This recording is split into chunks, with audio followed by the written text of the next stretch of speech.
For years, architects quietly believed that real opportunities only exist in Manila or abroad. And honestly, I understand why. Because when you're building a career outside the major cities, sometimes it feels like all the bigger opportunities are happening somewhere else. I used to feel that pressure too, especially early in my career. There's this unspoken belief that if you want to grow professionally, eventually you have to live where you are. But over time, my perspective slowly changed. Hi, I'm Architect Pia. Like you, I also struggled to practice as an architect. It felt that the opportunities in the province is scarce. But ayoko naman mag-work sa Manila because it meant I have to experience traffic, pollution, and stress. If nakarelate ka, keep watching. People outside the profession may not usually see is how location affects confidence for many young architects, especially those outside Manila. Sometimes architects quietly question, my future ba dito talaga? Can I really grow professionally here? Will clients take me seriously? Possible ba yung global opportunities from where I am? Those doubts are real because visibility and opportunity often feel concentrated in bigger cities. But over time, I realized something important. Meaningful work is not always tied to geography alone. What I learned over the years is this. Growth is not always a big life update. Sometimes it's just catching yourself before you over-explain again, before you apologize for your price, before you make your time sound optional, before you say yes to another request that should have been built. In architecture, trust is not built in just one dramatic moment. People observe how you communicate, how you handle projects, how you solve problems, how you lead when things get messy. That kind of credibility takes time. So I stopped focusing only on looking successful. I became more interested in building something more stable. Better systems, better relationships, better boundaries, better decisions. Because the growth that happens quietly is often the growth that finally protects you. One major shift for many architects happened when remote collaboration became more accessible. Suddenly, architects from places from Bicol could collaborate with international firms, remote production teams, global consultants, and international clients.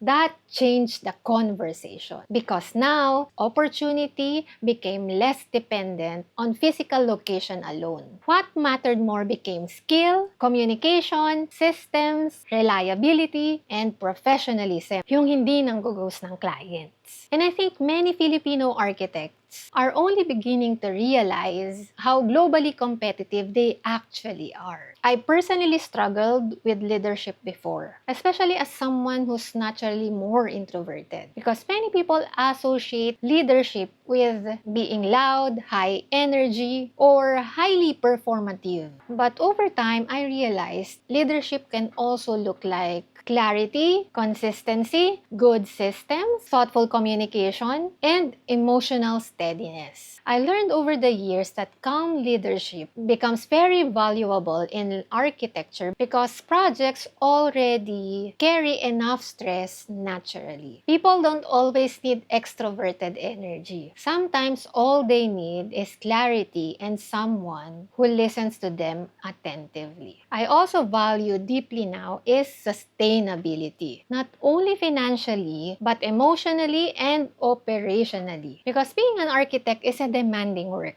And if a practice demands heavily on exhaustion, eventually something breaks. It can be health, relationships, creativity, or leadership capacity. That's why systems become very important for me over time. I needed a way to stop relying on mental notes, random chats, and yung, wait, saan ko nga nilagay yun? So I started building checklists, trackers, drawing review steps, clear client folders that are all organized per phase of the project, and a clearer project workflow. Then construction taught me another level of systems. a book of accounts for project expenses, a payroll tracker for the construction workers, a receipt tracker for every site purchase, a weekly accomplishment report for progress, manpower, materials, photos, and pending concerns. This is very unsexy but very necessary and very life-saving because sustainable growth creates space for family,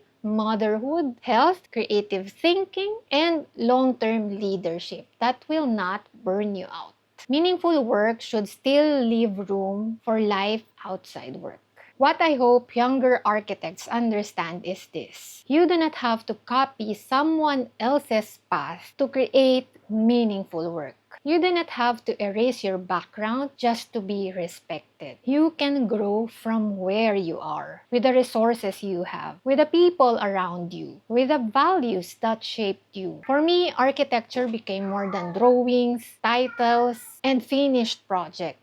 Practicing as an architect became a way to serve better, to solve real problems, to protect clients from costly mistakes, to create a system that make work more stable, to build a career that feels honest and not performative. So if you're still figuring your path, do not rush to look successful. Learn your craft.